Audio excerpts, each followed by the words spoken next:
Jeden Freitag um 4. Sie kommt von der Hocken ziemlich gestresst. Er wird schon oben bei der Tür.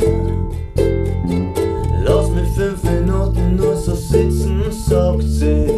Sie ist ein bisschen verlegen.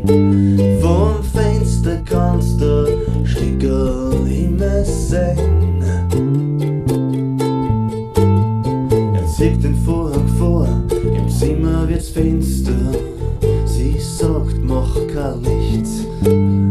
Er hört ihr Kleidl rascheln, wie es zu Boden fällt, und sucht in der Finstern ihr Gesicht. 2 Schritt, dann ist sie bei ihm, und er nimmt's in seine Augen. Riecht ihr Haut, schmeckt ihren Mund, ihr Körper ist so warm. Stickl Himme, nur ein Stickl Himme, an einem Freitag um 4, hinter einer verschlossenen Tür.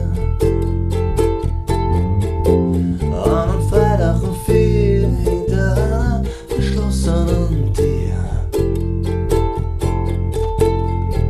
Nachher liegen's da und reden von der Zukunft. Sie hat 2 Kinder und einen Mann. Sie arbeitet in der Verpackungsbranche, er ist Tischler auf dem Bau.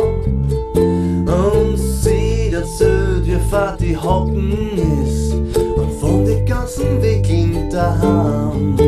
Er redet nicht viel, er flüchtet sie in seinen Traum.